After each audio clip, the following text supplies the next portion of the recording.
भाइयों और बहनों, मैं आज अपने कैंसर के शूरवीर योद्धाओं को संबोधित कर रहा हूं। क्यों कर रहा हूं? क्योंकि मुझे आपको मानसिक तौर पे कैंसर से जिताना है। हमें अपनी जिंदगी उससे वापस लेनी है। जैसा कि मैं आपको पहले बता चुका हूं कि कैंसर हमें दोनों शारीरिक और मानसिक तौर पे कमजोर करता है, जिससे कि वो हमें हरा सके। मैं रोज काफी ऐसे कैंसर के मरीजों से मिलता हूं। मरीज क्यों कह रहा हूं? क्योंकि अभी वो योद्धा नहीं बने हैं। वो इस कैंसर की दुनिया में भटक रहे हैं। तो मैं उनकी आंखों में एक उदासी, एक तड़प, एक दर्द और गुस्सा देखता हूं। वो परेशान हैं, उदास हैं, दुखी हैं कि उन्हें कैंसर हो गया है और जिंदगी में उन्हें अब कोई चाव ही नहीं रहा हो, जैसे अपने दिन गिन रहे हों। मुझे बहुत अफसोस होता है क्योंकि वो तो सिर्फ एक व्यक्ति है, लेकिन उनकी इस हालात के साथ उनका सारा परिवार, मां, बाप, भाई, बहन, पति, पत्नी, बेटी, बेटा, सब इस कैंसर की चक्की में पिस रहे हैं, जिंदगी से जूझ रहे हैं। मैं उनकी मदद करने की पूरी कोशिश करता हूं और मुझे बहुत खुशी होती है जब वो फिर से कैंसर का शूरवीर योद्धा बन जाते हैं और उनके साथ उनका परिवार फिर से मुस्कुराने लगता है।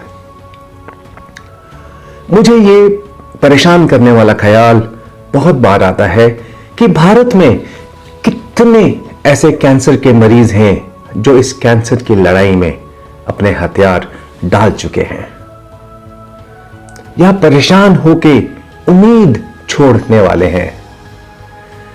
अफसोस इस बात का है कि इलाज करने वाले डॉक्टरों की कमी नहीं है, फिर भी मरीज डूब रहे हैं और साथ में उनका पूरा परिवार। काश मैं उन तक अपनी बात पहुंचा पाता, लेकिन मेरी भी सीमाएं हैं। मैं भारत के एक छोटे से शहर हैदराबाद में कैंसर के मरीजों का इलाज करता हूं। मैं हर एक कैंसर के मरीज को इस कैंसर नामक दर्द और उदासी भरे कुएं से नहीं निकाल सकता, लेकिन जैसे मैंने आपको कहा, फौजी था, हूं और रहूंगा, हथियार कैसे डाल दूं। अगर आप मेरे साथ हैं तो हम यह भी हासिल कर लेंगे। मेरे आपसे निवेदन है कि आप मेरा ये वीडियो देख रहे हैं तो कृपया करके अपने सभी जान पहचान वालों को इस वीडियो की जानकारी दें, जिससे भारत के हर कैंसर के मरीज तक ये पहुंचे और वो मरीज नहीं, एक शूरवीर योद्धा बन जाए। मैं अपने देश के कैंसर के मरीजों के लिए कुछ कर सकूं तो मैं अपना जीवन को सफल समझूंगा। मैं कोई गुरु या कोई ज्ञानी ध्यानी नहीं हूं। मैं तो एक कैंसर का छोटा सा डॉक्टर हूं, एक आम आदमी, बिल्कुल आपकी तरह। हां, एक दिल में आग है और वो आग कैसे जली? एक अनुभव से। उस अनुभव ने मेरी जिंदगी के बारे में सोच बदल दी और वो अपनी जिंदगी का छोटा सा अनुभव मैं आप सबके समक्ष आज रख रहा हूं। मैंने अपने डॉक्टरी का कोर्स यानी MBBS AFMC यानी armed forces medical college Pune से किया था और फिर मैं भारत की सेना में एक डॉक्टर के रूप में भर्ती हो गया। उस समय मुझे प्राइवेट हॉस्पिटल में भी नौकरी मिल रही थी। लेकिन क्योंकि मेरे पिताजी फौज में सेकंड गढ़वाल यूनिट के कमांडिंग ऑफिसर रह चुके थे और उन्होंने 1971 की भारत और पाकिस्तान की जंग में बहुत बहादुरी से अपना परचम लहराया था, जिसका पिताजी इतना जोश वाला हो, वो फौज में नहीं जाएगा तो और कहां जाएगा। तो मैं भी फौज में भर्ती हो गया। फर्क इतना था कि पिताजी इन्फेंट्री में थे और मैं आर्मी मेडिकल कोर में। अब हुआ ये कि मेरी पहली पोस्टिंग जम्मू और कश्मीर में हुई, उस समय के सबसे खतरनाक इलाके में हुई, जहां हफ्ते में 2-3 एनकाउंटर टेररिस्टों के साथ तो हो जाते थे और उस इलाके में सिर्फ जंगल ही जंगल था। कोई सड़क नहीं, कोई बिजली नहीं और मुश्किल से 3 या 4 गांव थे। मेरी मां, जैसे सारी माएं घबराती हैं, मेरी पोस्टिंग सुनकर घबरा गई और परेशान हो गई और मेरे घर में तो जैसे मातम बन रहा था।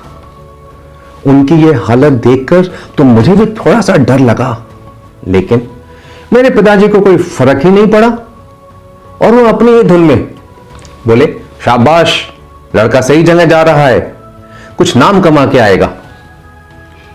और इसके जवाब में मेरी मां ने कहा, जिंदा वापस आएगा तो ना, मुझे नहीं चाहिए मेरा बेटा तिरंगे में लिपटा हुआ आए। और फिर मेरे पिताजी ने अपने 1971 की लड़ाई के हेलमेट की तरफ इशारा करते हुए कहा, देख, मेरे हेलमेट के आर पार गोली निकल गई थी, लेकिन मैं आज तेरे सामने हूं ना। अगर इसके नाम की गोली बनी है तो कोई नहीं रोक सकता, और अगर नहीं तो इसका कोई बाल भी भाकर नहीं होगा, भरोसा रख। मैं जम्मू ट्रेन से पहुंचा और वहां से फौजी कॉन्वॉय में बैठकर रात तक अपनी यूनिट की लोकेशन में पहुंचा। मेरे पहुंचते ही मुझे संदेश मिला कि मुझे यूनिट के एडजुटेंट साहब ने बुलाया है। वहां पहुंच पर मुझे बताया गया कि 1 दिन के बाद मुझे एक पोस्ट पे जाना होगा और सारी कागजी कार्रवाई और तैयारी मुझे आज और कल में पूरी करनी है, जिसमें सबसे जरूरी थी मेरी वसीयत। मेरे पास कुछ था ही नहीं, क्या वसीयत साइन करता, जो मुझे अभी तुरंत साइन करनी है। और दूसरा, AK-47 चलाने की प्रैक्टिस, जो मुझे कल करवाई जाएगी। मेरे पूछने पर कि मैं तो डॉक्टर हूं, मुझे AK का क्या काम, एजेंट ने स्पष्ट भाषा में बताया कि तुम ये मत सोचना कि टेररिस्ट तुम्हें गोली नहीं मारेगा, कि तुम डॉक्टर हो इसलिए नहीं मारेगा। अपनी और अपने सैनिकों की जान की हिफाजत की जिम्मेदारी तुम्हारी उतनी ही है जितनी किसी और सैनिक की। बस फिर क्या था, सुबह 8 बजे मुझे AK-47 थमा दी गई और पहाड़ की एक चट्टान पे 100 राउंड फायर करवा दिए गए। और उसके बाद मुझे AK-47 और उसके साथ 2 मैगजीन, जिनमें हर एक में 32 राउंड की गोलियां मुझे दी गई।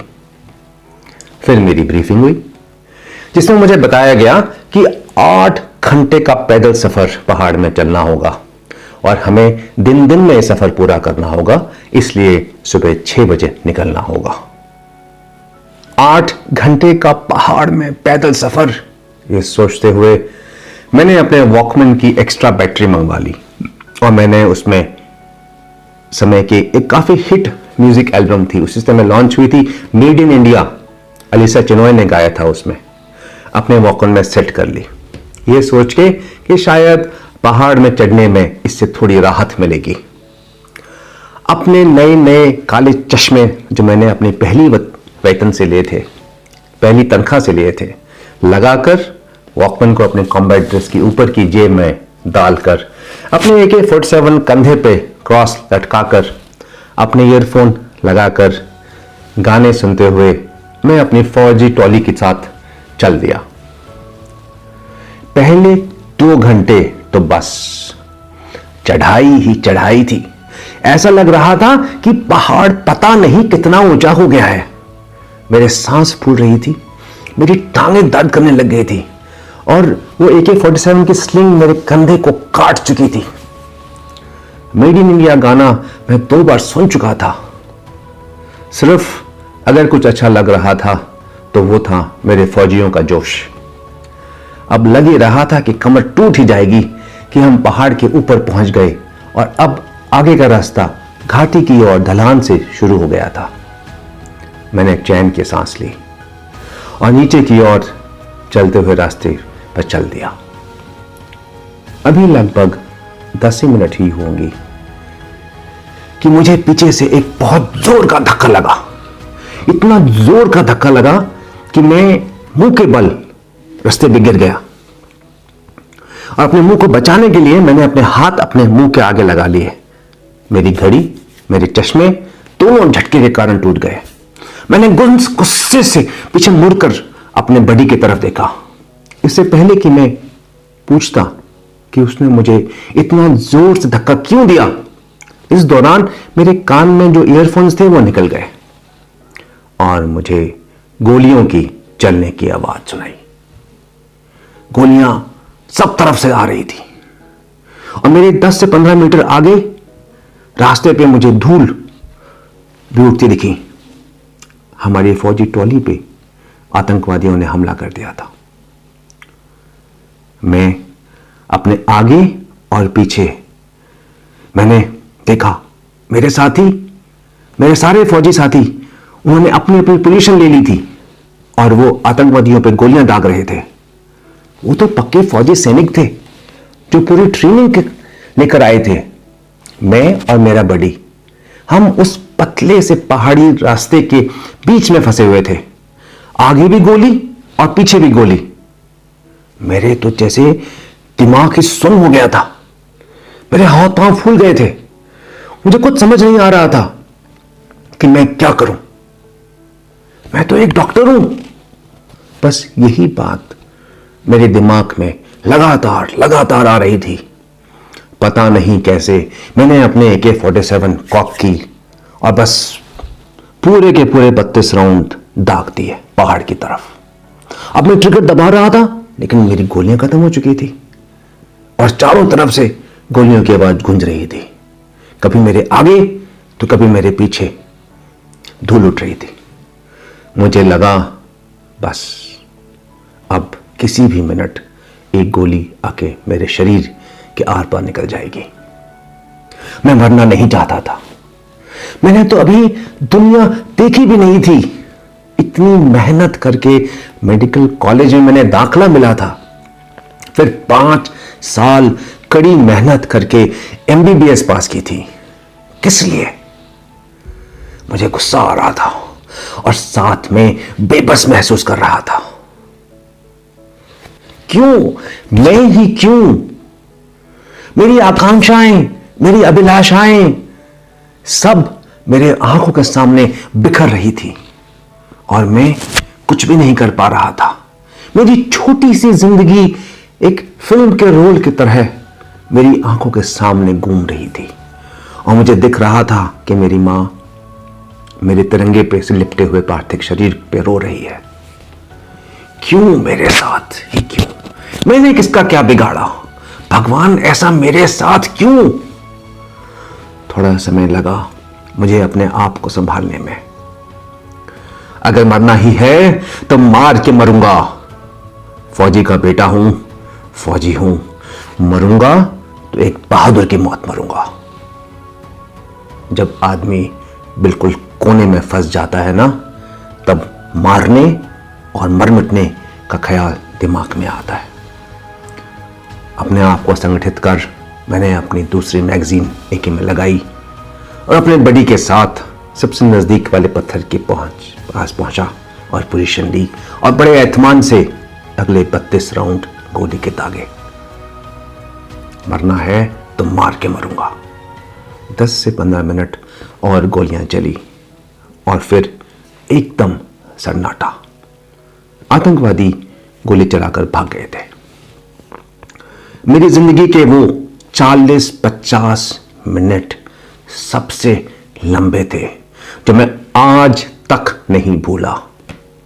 मौत जैसे मुझे छू के निकल गई थी। आप सोच रहे होंगे कि मैंने आपसे अपनी जिंदगी का यह हादसा क्यों शेयर किया, मैंने क्यों यह हादसा आपके समक्ष रखा, क्यों मैंने आपको यह घटना बताई। भाइयों और बहनों, जो ये घटना मेरे साथ घटी, जो मैंने उस समय महसूस किया, वो गुस्सा, वो कुंठा, वो निराशा, वो यंत्रणा, वो पीड़ा, मैं ये सब भावनाएं अपने कैंसर के मरीजों की आंखों में देखता हूं। वही गुस्सा, वही कुंठा, वही निराशा, वही यंत्रणा, वही पीड़ा, मैं समझ सकता हूं आपकी व्यथा। इस हादसे ने मुझे एक ऐसा सबक दिया जो मैं आपके समक्ष रख रहा हूं। जैसे कि मैंने आपसे पहले कहा था कि मैं कोई साधु संत तो नहीं, ज्यादा मुझे फिलॉसफी समझ में नहीं आती, जो थोड़ी सी आती है वो मैं आपको बता रहा हूं। और मुझे एक ही चीज समझ में आई कि एक दिन मौत तो आनी ही है। कब आएगी किसी को मालूम नहीं है। किसी के पास कोई गारंटी कार्ड जिस पे लिखा हो कि गारंटी है कि वो इतने साल जिएगा? है कोई ऐसा माइका लाल जो कह दे कि उसके पास गारंटी कार्ड है? किसी के पास नहीं है, किसी के पास नहीं है। किसी को नहीं पता, इस पृथ्वी पर नहीं पता कि मौत कब आएगी। तो फिर मौत से डरना किस बात का? आएगी तब देख लेंगे। अरे आएगी तब देख लेंगे, मैं अपनी जिंदगी जी तो लूं। उसके अगले ही दिन हिमालय के जंगलों में बैठकर मैंने एक लंबी चौड़ी लिस्ट बनाई, जिसे कुछ लोग बकेट लिस्ट भी कहते हैं। मतलब वो लिस्ट जो मरने से पहले मुझे जिंदगी में क्या करना है, क्या क्या अनुभव करना है, क्या क्या हासिल करना है। मुझे उस हादसे ने जिंदगी जीना सिखा दिया। और यही मैं अपने कैंसर के मरीजों से कहता हूं, अब समय है कि आप मरीज से शूरवीर योद्धा बन जाओ। उठा लो अपना धनुष, अपनी तलवार, अपनी गदा, आ जाओ रणभूमि में। जीते तो दुनिया हमारी, और अगर शहीद भी हुए तो भी दुनिया हमें याद करेगी कि क्या योद्धा था। अपनी जिंदगी एक मिसाल की तरह जियो।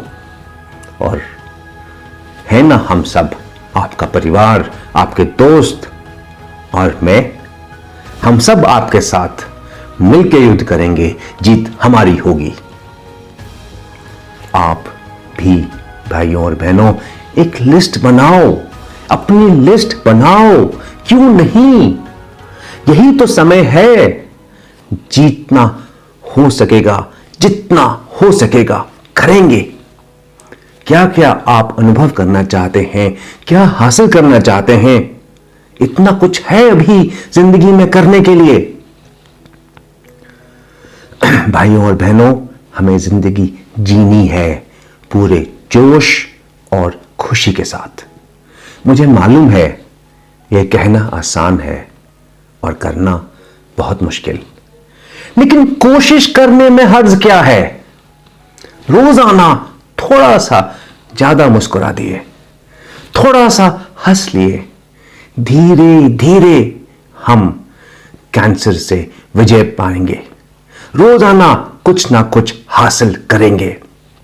धीरे धीरे हम इस युद्ध में जीत जाएंगे।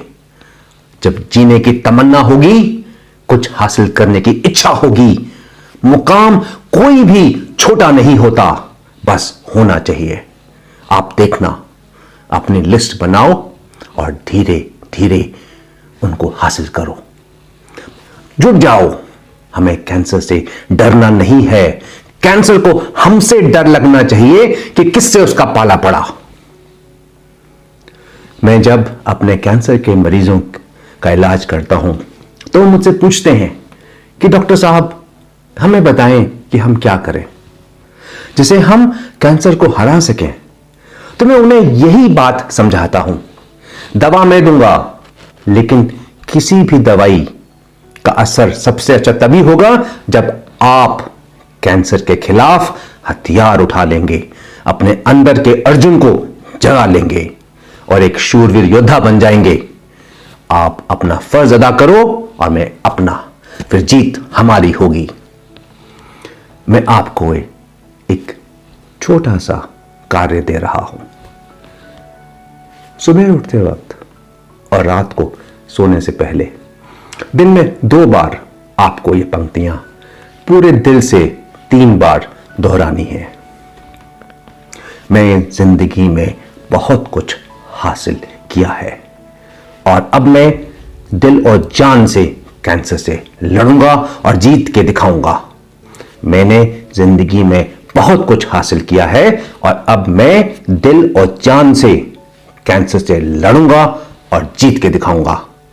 मैंने जिंदगी में बहुत कुछ हासिल किया है और अब मैं दिल और जान से कैंसर से लड़ूंगा और जीत के दिखाऊंगा।